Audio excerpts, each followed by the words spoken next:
시청자 여러분 안녕하십니까. KBS 전주 특집방송 인구 소멸, 전북을 살리는 귀농귀촌 주제로 인사드립니다. 아나운서 함윤호입니다. 전북의 인구가 계속해서 줄어들고 또 빠져나가고 있고요. 출생률 또한 낮아지고 있습니다. 인구 소멸 이미지도 굳혀지고 있는 그런 전북의 현실인데요.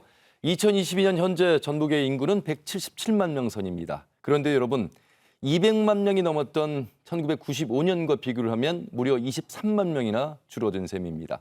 자, 그렇다면 인구를 어떻게 늘릴까요? 어떻게 전북으로 인구를 유입시킬까요? 그 해법 중에 하나가 귀농귀촌 정책입니다. 자, 그렇다면 전북의 귀농귀촌 정책은 어떤 것들이 있고 이분들이 잘 정착하기 위해서 어떤 점들을 준비해야 되고 또 보완해야 되는지, 허점은 없는지 오늘 토론해 보도록 하겠습니다. 오늘 네 분 모셨습니다. 한 분 한 분 소개해드리겠습니다. 먼저 전라북도 농어촌 종합지원센터 귀농귀촌부의 장현우 총괄부장, 어서 오십시오. 반갑습니다. 자, 그리고 전라북도의회 오은미 도의원, 반갑습니다. 네, 반갑습니다. 네. 시사매거진 전북취재본부의 전 정치국장이죠. 장훈합 기자님, 반갑습니다. 반갑습니다. 완주군 용진읍에 사는 귀농인이시죠. 임정훈 씨, 어서 오세요. 네, 반갑습니다. 지난 6월에 통계청과 농림축산식품부의 자료를 보니까요. 전국에서 귀농한 가구가 1,434가구고요. 귀여 가구도 무려 26%나 늘었다고 합니다. 자, 그러면 장윤호 부장님, 농어촌센터 또 귀농귀촌 파트를 맡고 계시잖아요. 자, 농어촌 종합지원센터에서 어떤 역할을 하는지 좀 설명해 주세요. 저희들 같은 조직들을 중간 지원 조직이라고 합니다. 행정과 마을의 중간 조직 역할에서 저희들이 하는 맡은 일인데 저희는 귀농귀촌부는 귀농귀촌 담당 역할을 하는 것이고요. 마을 만들기 관련된 지원센터에서부터 5개 센터가 저희 종합지원센터에 있습니다. 그래서 농촌관광, 그다음에 6차 산업지원센터, 농업농촌 일자리 플러스 지원센터 이렇게 5개 센터가 한꺼번에 모여 있어서 지역에 만약 귀농귀촌에 관련돼서 관심 있는 대상자들이 지역을 오게 되면 원스톱으로 지원해주는 시스템이 갖춰져 있다고 생각하시면 될 것 같습니다. 예, 우리 전북 14개 시군에도 많은 분들이 귀농귀촌하실 것 같은데 5년간의 어떤 집계 현황이 좀 나왔을까요? 해마다 그 전북 귀농귀촌 인구는 해마다 2만 명 정도가 유입되고 있는데 귀농 인구는 전국 대비 10%의 어떤 점유율을 차지하고 있고요. 13개 시군 중에서 작년 같은 경우는 고창, 완주, 김제가 귀농 순서이고요. 예. 그다음 보통 이제 소득 작물 재배가 용이한 지역으로 이제 이동하고 있는 것으로 보입니다. 그다음에 귀촌 인구는 전국 대비 한 3% 정도의 어떤 점유율을 차지하고 있습니다. 네, 귀촌이 훨씬 많은. 네네, 그렇죠. 예. 저희들이 이제 귀농 인구보다 귀촌 인구가 90%를 넘고 있어요. 그래서 완주, 익산, 군산 순으로 도시 접근성이 좀 편리한 곳으로 이주하고 있다고 생각됩니다. 예. 자, 오은미 의원 나와 계시는데요. 이제 순창이 지역구시고 삼선 의원이시잖아요. 네네. 우선 오늘은 귀농귀촌에 대한 이야기를 하겠습니다만 농촌의 현실을 조금 우리가 함께 공감을 하고 이 이야기를 좀 들어가야 되지 않을까 이런 생각을 해보는데요. 일단 농업이라는 것 자체가 정부도 그동안 농업 정책에 대해서 많이 예산도 쏟아붓고 정책도 쏟아붓고 하지만은 농민들이 느끼는 것은 갈수록 굉장히 어려워진다. 농사를 지으면 지을수록 이게 남는 거 없이 손해만 계속 되어지고 특히 올해와 같이 이제 쌀값 폭락하고 생산비가 하늘로 치솟듯이 이렇게 폭등하다 보니까 이제 농민들이 이제 더 이상 농사를 지을 수가 없다라는 그런 상황이 빚어지고 있는데 여러 가지 또 우리가 인구 유입 정책으로 귀농귀촌 정책을 쓰고 있지만 많은 분들이 꿈과 희망을 안고 농촌에 왔는데 현실은 또 그게 아닌 것에 대해서 많이 실망하고 또 여기서 또 다시 되돌아가신 분도 계시고 그래서 좀 안타까운 현상이 계속 반복되고 있죠. 예. 아니 농촌이 그렇게 힘든데 귀농귀촌 하신 분들은 희망을 품고 또 가실 거 아니에요. 그렇죠. 주변에 귀농귀촌 하신 분들 순창도 좀 많습니까? 예, 많죠. 이제 올해 3월 기준으로 보니까 4,821세대가 왔어요. 네. 그래 인구는 한 8,239명이에요. 귀농 인구가. 그러니까 순창이 지금 현재 한 26,700여 명이 되는데 거의 3명 중 한 분이 이제 귀농귀촌인이라고 보시면 됩니다. 제가 지금 30년째 이제 시집 가서 순창에 살고 있는데 이제 선거를 치르면서도 많은 다양한 분들을 거의 다 만나고 있죠. 그러면서 이렇게 보면 못 보신 분들이 너무 많아요. 근데 그 중에 또 이제 젊은 청년들도 많이 있고 그래서 반갑기도 하고 고맙기도 하고 이분들이 이제 우리 청년, 우리 순창의 미래다라는 그런 생각도 이렇게 들긴 하는데 네. 한편으로는 이분들이 우리 순창에서 떠나지 않고 정착할 수 있게 해야 되는 일이 뭔가 하는 늘 그런 이제 끊임없는 그 숙제 속에 살고 있습니다. 예. 장훈합 기자님 실제로 농사도 짓고 계시고 또 이 귀농귀촌한 이 사례들을 상당히 많이 이제 기사도 쓰시고 그러시는데 어떠세요, 현실은? 그 귀농인과 귀촌인의 입장이 조금 달라요. 귀촌인인 경우에는 목가적 풍경에서 사생활 침해받지 않고 아, 뭐 이렇게 좀 여유자작 예. 이런 목적으로 와서 정작 이제 주택부지 구입하면서부터 이 자기 생각하고 농촌 정서하고는 다르다 이렇게 느껴지게 되죠. 예. 그때부터 시작이 되는 거예요. 지역민하고의 그 괴리감이. 이제 귀농인 같은 경우에는 농업 소득을 목적으로 사실상 오는 거잖아요. 근데 짧은 영농 경험과 또 농업 체험, 농촌 체험도 짧게 하고 결국 농사질로 왔다가 아, 농업이 너무 힘들구나. 아, 이렇게 어려움만 계속 느끼다가 실패하는 경우도 가끔 있습니다. 예. 귀농귀촌이 이제 구별돼야 되는 부분을 말씀하셨고 쉽지 않은 또 현실에 대해서 함께 또 말씀을 해주셨는데 실제로 이제 귀농한 사례를 이제 우리 임정훈 씨를 통해서 말씀을 드려야 되는데 지금 3년 차이시라고요. 제가 귀농귀촌한 지역은 완주군에 있는 그 두억마을이라는 곳에서 귀농 생활을 하고 있고요. 제가 귀농을 결심하게 된 가장 큰 이유 두 가지는 다 건강적인 부분인데 아버지께서 뇌졸중으로 쓰러지셔서 토지를 관리할 목적으로 제가 귀농을 선택했고 또 하나 저도 직장 생활을 하다 보니까 스트레스로 인해 많은 질병들이 생기다 보니까 겸사겸사 귀농을 하게 된 것 같습니다. 네. 일단 뭐 귀농이라고 말씀하셨으니까 어떤 농사를 짓고 있고 소득이 되는지 현실적인 부분이 가장 궁금해요. 소득 부분은 뭐 공개를 해도 되는 건지 모르겠는데 제가 일단 키우는 작물은 예. 송화고 버섯이라고 해서 뭐 송고, 고송, 송화 여러 가지 이름으로 불리는 표고버섯의 일종이거든요. 예. 그 버섯을 재배하고 있고 그리고 또 작약도 한 1000평 정도 심어놨는데 너무 누가 사간다는 분이 안 계셔서 오. 그냥 또 1년 더 묵혀둬야 되는 상황이 됐고 그리고 뭐 수도작 같은 경우도 논이나 아니면 시기에 맞는 적절한 채소류 키우는데 한 5-6천 평 정도 농사를 짓고 있습니다. 네. 오미 의원님 지금 30년째 이제 시댁에서 농사를 짓고 말씀하시잖아요. 30년째 농사를 지었다는 건 살아왔다는 거잖아요. 그렇죠. 근데 어떻게 살아왔느냐가 이제 중요한 거죠. 네. 그러면 귀농하시는 이 뭐 젊은 세대 분들 또 뭐 좀 나이가 있으신 분들 다 계산을 하고 오셨을 텐데 현실은 그렇지 않다는 건데 그러면 이분들을 돕기 위한 이제 센터가 그 중간 역할을 하고 있잖아요. 무언가가 조금 아쉽다. 무언가는 여기 좀 보완이 되겠다 싶은 점들을 실생활 하시면서 느낀 점이 있으시다면 말씀해 주시죠.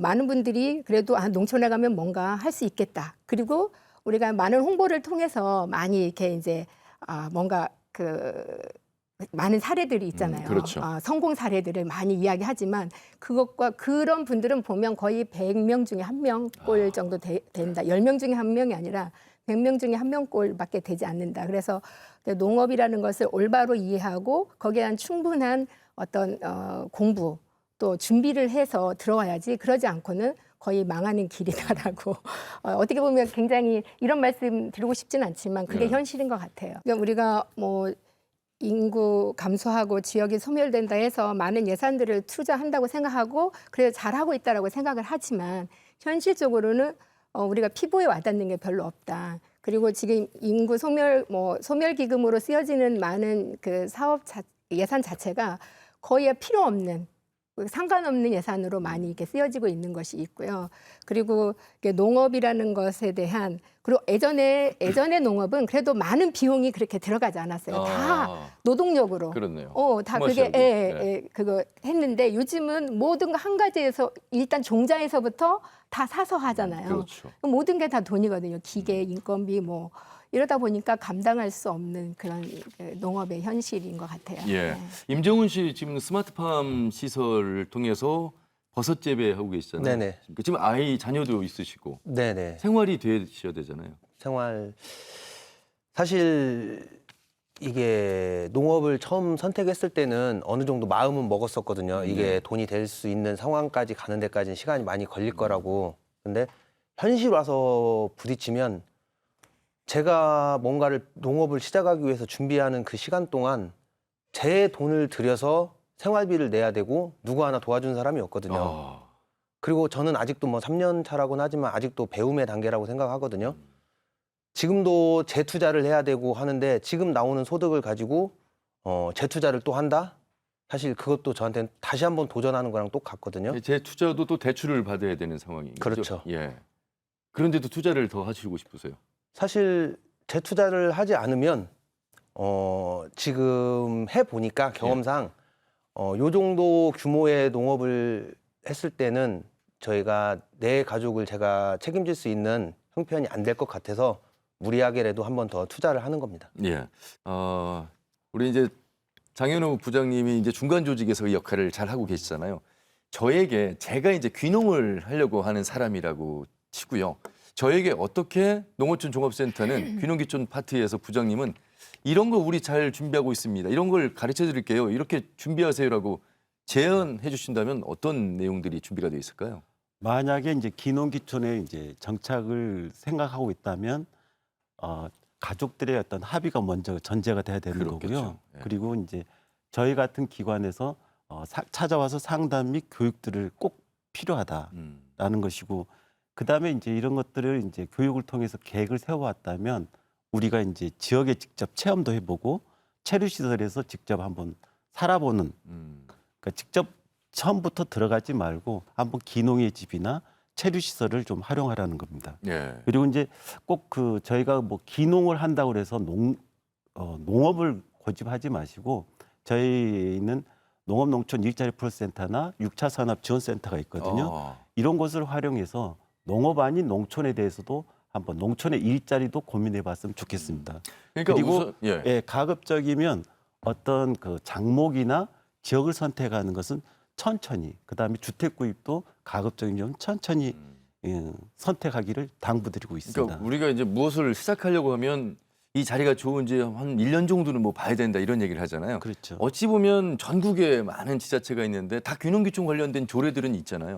그런데 나하고 잘 맞는 지역과 귀농 품목 뭐 분야가 있을 텐데 이런 것들을 알아보기 위해서는 센터의 도움을 많이들 받잖아요. 그렇죠. 14개 시군에 그런 귀농귀촌 센터가 다 있습니까? 저희 전라북도는 2016년도부터 다 구축이 돼 있습니다. 그래서 예. 13개 전주시를 뺀 13개 시군에 모두 다 중간 조직이 구축돼 있습니다. 예. 일단 그러면 귀농귀촌 센터에 가면 프로그램이 있잖아요. 네네. 어떤 프로그램들로 이렇게 시간을 두고 교육을 좀 시키는 거예요? 저희 같은 경우는 이제 저희가 전국에서 최초로 저희가 귀농귀촌 지원 사업을 하기 위해서 2014년도에 서울 방배동에 교육 사무실이 있고요. 네네. 그다음에 전주에도 있는데 거기에서 이제 저희들이 그 도시민 대상으로 이제 교육을 하고 있고 13개 시군들이 찾아와서 1년에 2번씩 와서 지역에 있는 정책 설명 및 사례를 발표하고 있습니다. 네. 이만큼 연습이 되어 있고, 그래서 이제 저희들은 이제 시군에서 하는 사업도 하지만 저희들이 기본 소양 교육 네. 정착하기 위해서는 최소한 100시간의 교육을 이수해야 되는데 아, 그렇습니까? 왜 그러냐, 이 100시간도 저는 적다고 생각하거든요.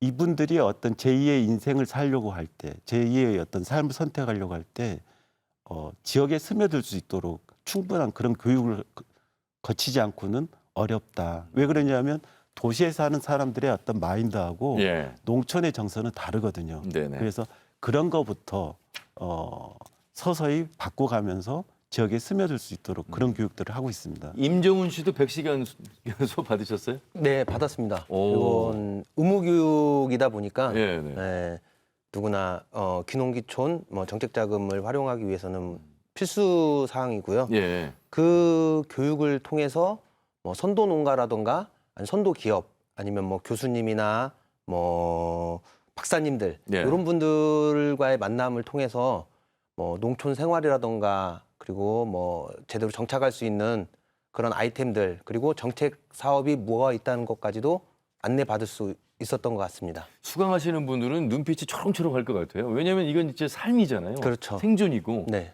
그래서 질문도 많이 하실 것 같고. 받았던 교육 프로그램 중에서 아 이런 부분들은 현실에서 적용해 보니까 좋았더라. 이런 부분들이 좀 있다면 소개해 주시죠.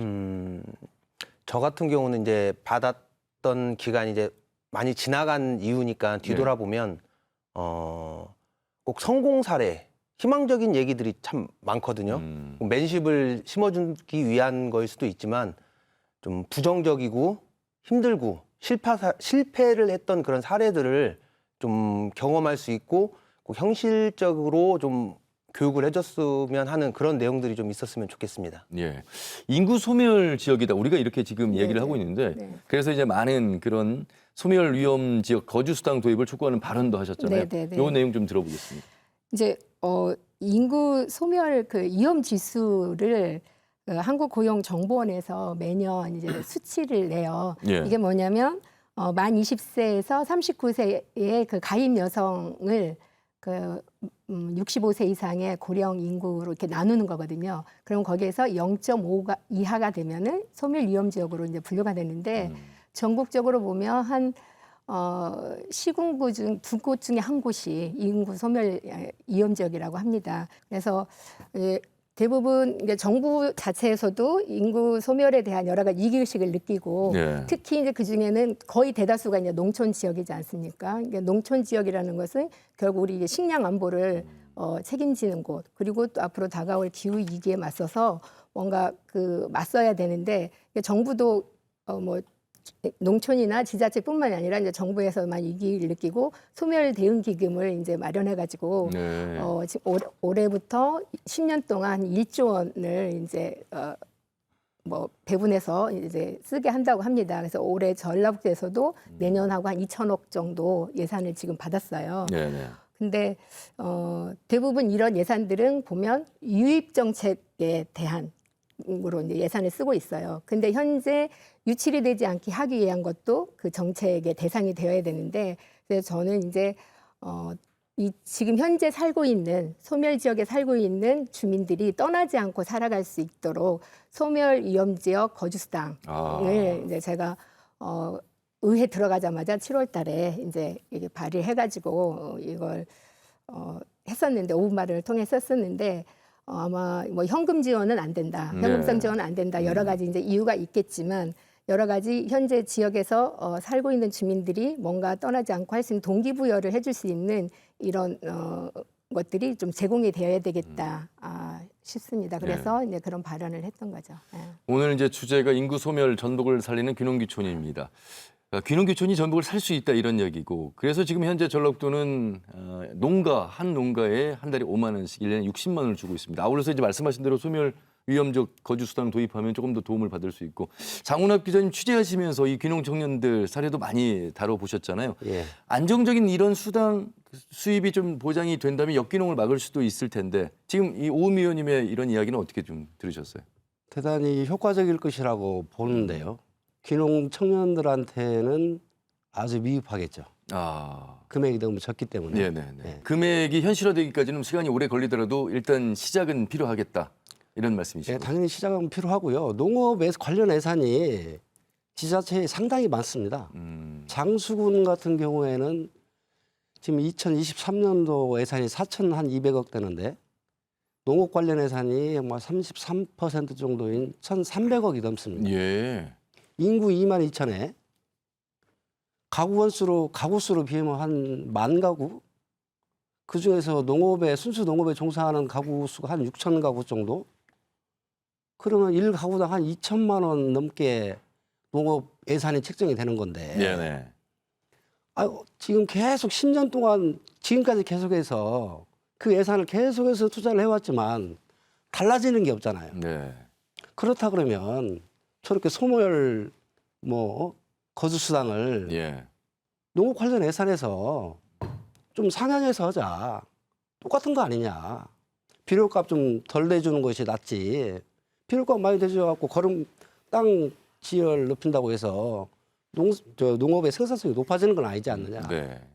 대단히 좋은 안 같습니다. 근데 이제 네. 이런 우스개 이야기들을 해요. 저희 농민들이 앞으로 한 10년도 안 되면 못 가서 정부에서 자 농촌으로 뭐 농사 지으러 가실 분 모집합니다. 그래서 이제 여러 가지 특혜가 주어지겠죠. 아 집도 거저 드립니다. 그리고 땅도 농사 지을 땅도 거저 드리고 농사도 대행해 드립니다. 판매도 다 저희가 해드리겠습니다 하는 이런 우스갯소리. 농촌은 누군가는 또 지켜야 되잖아요. 네네. 그래야 우리가 먹고 살 수 있고 국민들이 걱정 없이 그 밥상에 마주 앉을 수 있으니까. 그래서 그러기 전에 더 망가지기 전에 저희가 여러 가지 고민해가지고 내놓은 이런 정책들에 대해서 적극적으로 좀 반영을 해서 네. 도움이 됐으면 좋겠어요. 네. 저도 네. 그 오미 의원님 말에 전적으로 공감하면서요. 우리가 그 농업 농촌은 꼭 농촌의 문제만이 아니다. 그 도시와 함께 같이 생각을 해야 되는 거거든요. 그러니까 도시 사람들은 왜 농업 농촌에만 저렇게 자금을 푸느냐라고 이야기를 할지 모르지만 농촌이 망하게 되면 도시도 없어지는 거거든요. 예. 또한 어떤 그 유럽이나 미국 같은 경우는 전략적으로 농촌의 어떤 그런 농민 수당들을 지원해주고 있는 거거든요. 그렇죠. 예. 그것은 곧 뭐냐면 도시와 농촌의 어떤 소득 격차를 줄여서 농촌으로 떠나지 않게끔 전략적으로 한다는 것이죠. 근데 우리가 지금 투자하고 있는 아까도 잠깐만 얘기했지만 농업에 대한 예산이 얼마큼 됐다 그것보다는 정말로 살고 있는 현재 어떤 집토끼라면 집토끼부터 먼저 챙기고 유출을 막는 그런 것들이 우선시 돼야 되지 않을까라는 생각입니다. 예, 중요한 말씀을 하셨습니다. 농업 농촌이 가지고 있는 순기능이 있기 때문에 농민들에게 주는 수당이 왜 농민들만 특혜를 주는 것이야라고 생각하시는 분들께 다 설명은 드릴 수는 없어도 그런 공익적 가치가 충분히 있기 때문에 또 식량 위기나 식량 안보 차원에서 이제 함께 고민해야 된다 이런 말씀을 이해를 하겠고요. 자, 귀농귀촌이 전북을 살리는 그런 정책이 될 수 있는데요. 그렇지 못한 사례도 있습니다. 지난주에 저희 방송을 통해서 한번 방송을 내보내 드렸는데 남원에 귀농귀촌을 했다가 지금 6년째 아직도 긴 싸움이 진행 중에 있는 그 청년들의 사례를 만나보시고 다시 토론 이어가도록 하겠습니다. 서울과 김포 등에서 살다가 남원으로 귀농귀촌한 김유진 씨를 비롯한 청년들은 벌써 수년째 힘겨운 싸움을 벌이고 있습니다. 귀농의 꿈을 안고 남원으로 온 지 7년이 되었는데요. 그동안 빚은 수억으로 늘었고 청년들은 낯선 땅 남원에서 귀농귀촌에 필요한 정보를 얻기 위해 가장 먼저 남원시청을 찾았습니다. 귀농귀촌을 하고 싶다는 청년들에게 남원시청 담당 공무원은 귀농귀촌 센터장을 만나보라고 소개합니다. 귀농귀촌 센터장 A씨는 청년들에게 귀농귀촌을 하기 위해서는 먼저 땅을 사고 집을 지어야 한다며 남원시 200면의 토지를 소개합니다. 토지 구입 대금은 귀농귀촌 관련 대출을 받으면 된다는 A씨의 말을 듣고 3.3제곱미터당 24만 원에 2,698제곱미터를 계약했다고 합니다. 남원시를 처음 방문한 지 불과 10여일 만의 일입니다.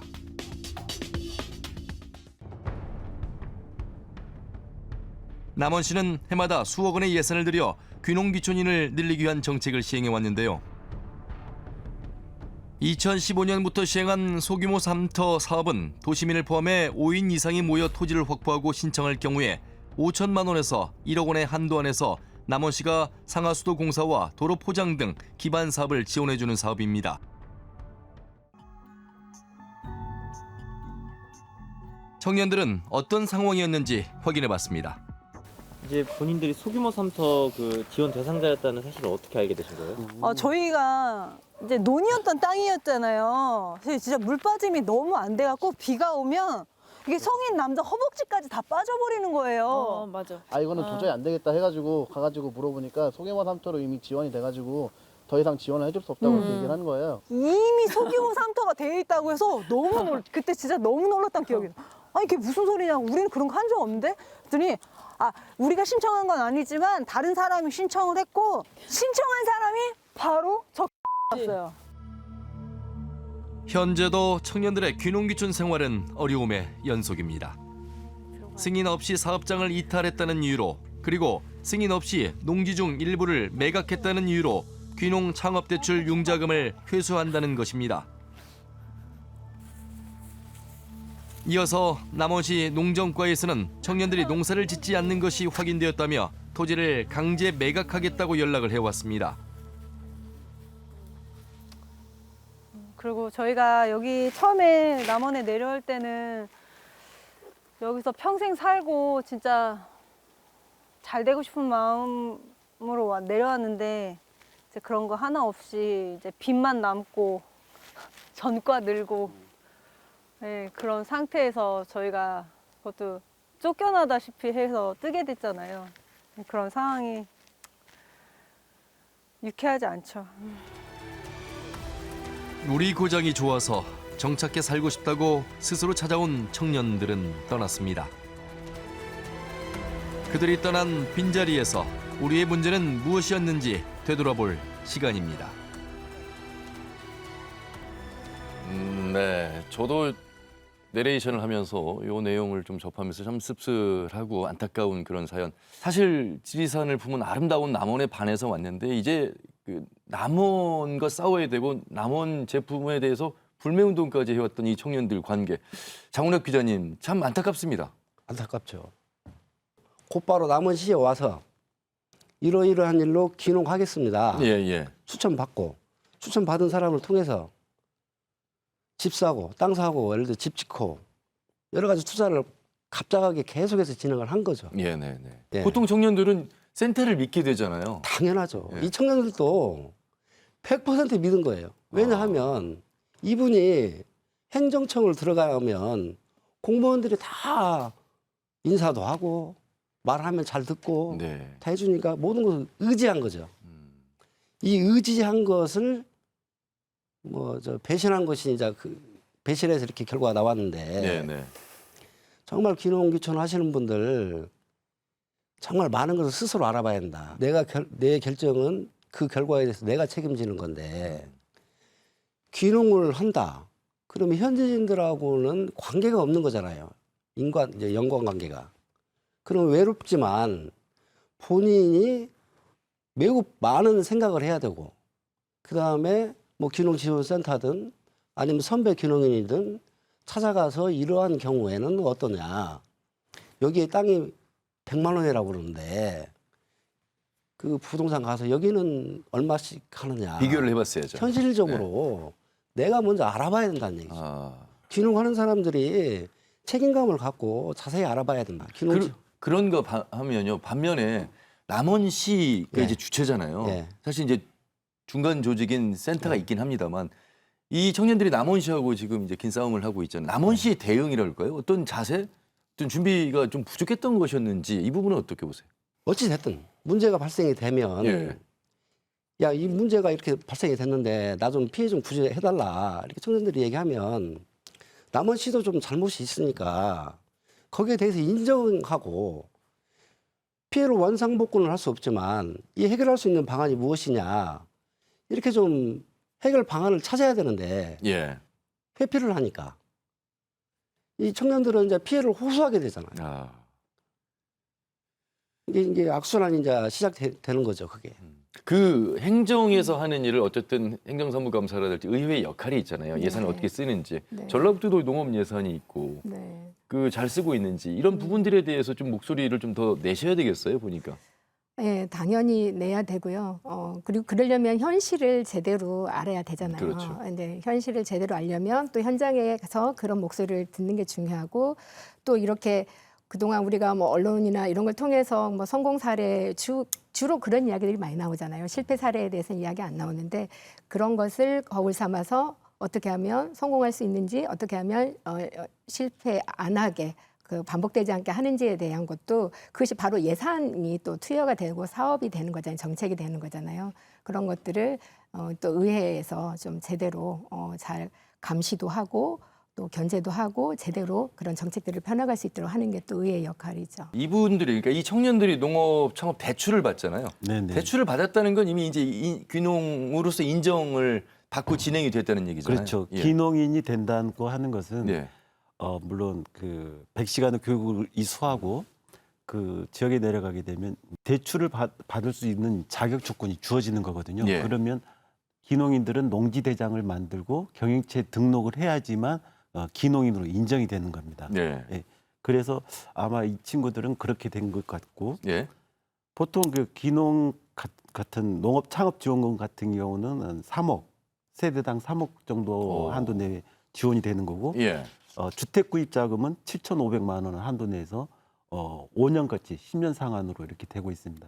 근데 금리가 2%에 아마 지원됐을 텐데 예. 내년에는 아마 23년도부터는 1.5%로 금리가 낮아진다고 합니다. 네. 상당히 그러니까 귀농한 사람들에게는 이 농업자금이나 주택구입자금이 상당히 실질적으로 도움이 되는 거예요. 그러니까 이렇게 해서 이제 대출도 받았고 그런데 이제 이 대출을 받고 그러면 잘 정착을 해야 되는데 이제 그렇지 못한 사례를 PCR을 통해서 봤습니다.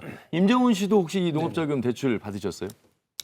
저는 그 3억이라는 큰 금액을 대출로 안는다는 그 부담감에 네. 선정은 됐지만 취하했습니다.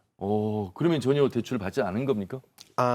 뭐 대출을 받지 않은 것보다는 네. 이제 다른 정책 사업이 있어서 다른 정책 사업을 통해서 사실 거기에도 대출은 포함돼 있지만 다른 정책 사업을 선택을 하려고 포기한 것도 맞는 상황인 것 같습니다. 예. 제가 버섯 재배사를 신축을 하려고 했을 때 50% 보조를 해주는 사업이 있었습니다. 네네. 네, 그 사업을 통해서 제가 10년 정도 농업을 경유하면 50%에 대한 보조 사업에 대한 금액을 갚지 않아도 되는 그런 지원 사업이 있었기 때문에 예. 그 사업을 하기 위해서 제가 그 귀농귀촌 자금을 포기한 것 같습니다. 그러니까 농업자금 대출도 열려 있지만 네, 분야별로 들어가 있는 오히려 나에게 더 적절한 지원 사업이 있기 때문에 그 지원 사업을 선택하는 것이잖아요. 그렇죠. 예.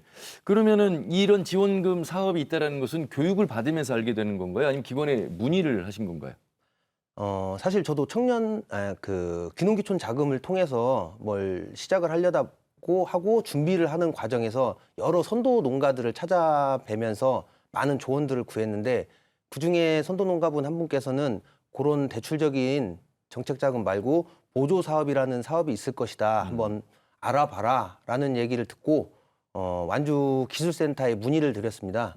그랬더니 그런 사업이 있고 해당 사항이 될 것 같으니 와서 상담을 한번 받아보아라 해서 귀농귀촌센터 상담을 통해서 이런 자금이 있다는 걸 알게 됐습니다. 농업사업자금 대출이라고 하는 것이 현실적으로 보면 정부의 정책자금인데 농협에서 관리를 하죠. 네네. 예.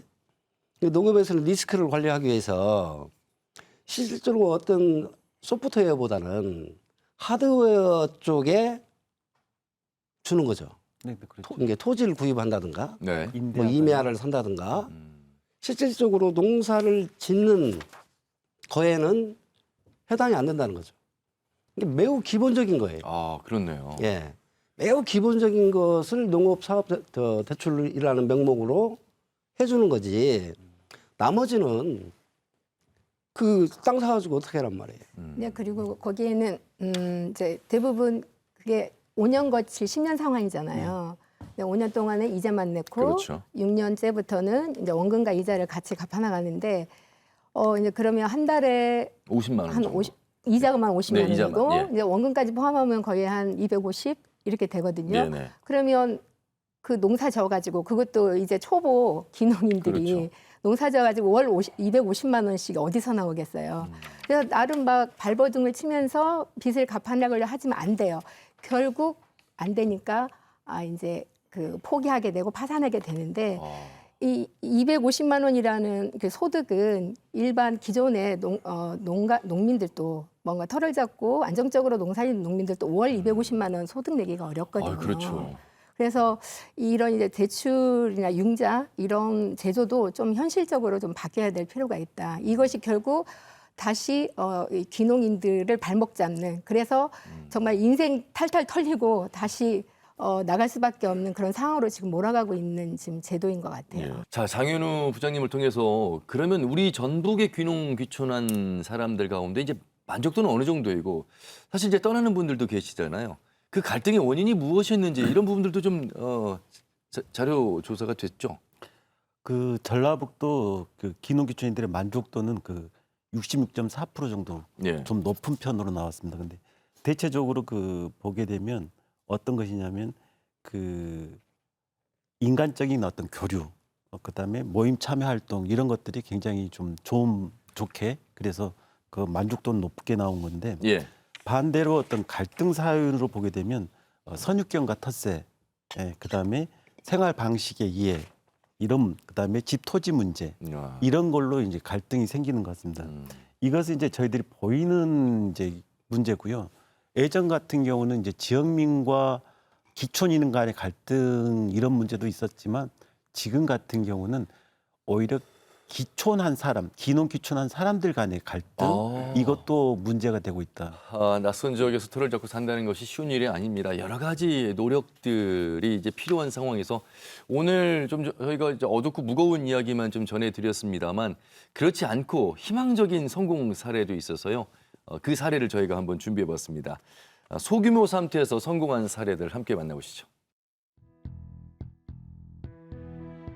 지리산 자락에 위치한 남원시 운봉읍 화신마을. 이곳은 한때 고령화와 타지 전출로 마을이 없어질 위기에 처했다고 합니다.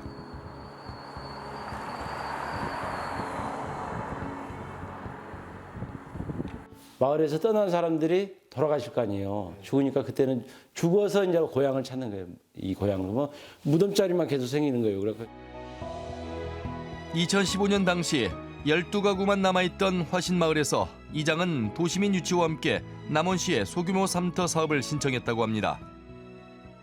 한가구가 살고 여기 한가구가 사는 거예요. 그래서 이후 남원시의 지원으로 기반 시설을 갖추고 마을 살리기에 심혈을 기울였습니다. 네. 사업 부지의 설계에서부터 건축과 입주까지 이장과 귀농귀촌인들의 철저한 협의와 사전 관리로 단 한 건의 문제도 발생하지 않았다고 합니다.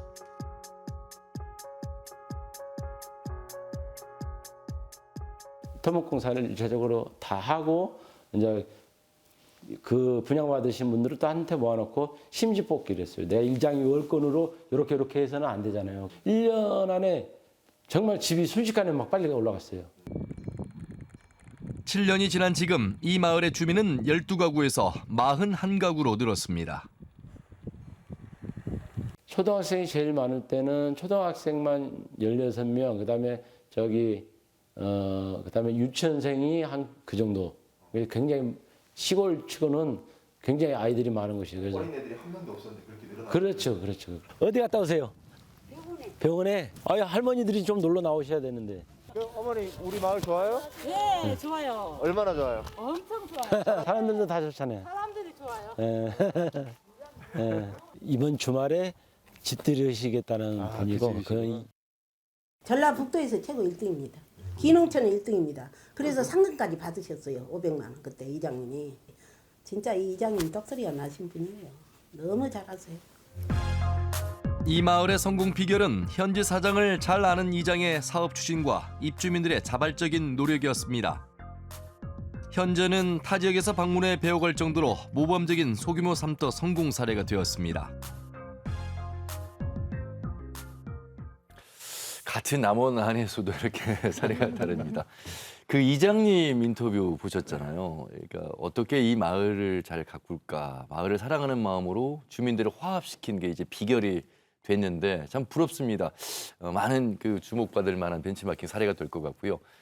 그 앞에 이제 200년의 그 청년들과의 사례가 발생하지 않게 하기 위해서는 이렇게 하시면 된다라는 그 답을 우리 이장님께서 주신 것 같습니다. 귀농귀촌 3년 차인 임정훈 씨 어떠세요? 뒤에 성공한 화신마을 사례 보면서 아 나도 이 마을에서 이런 역할을 좀 해야 되겠다 이런 생각도 좀 하실 것 같고요. 어떻게 잘하면 정착할 수 있는지 그 팁을 좀 주신다면요.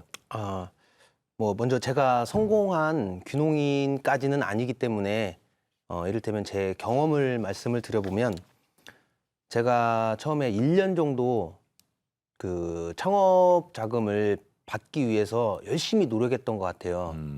근데 나중에 뒤를 돌아보니까 제가 대출 자격을 얻기 위해서 1년을 노력한 거더라고요. 아하.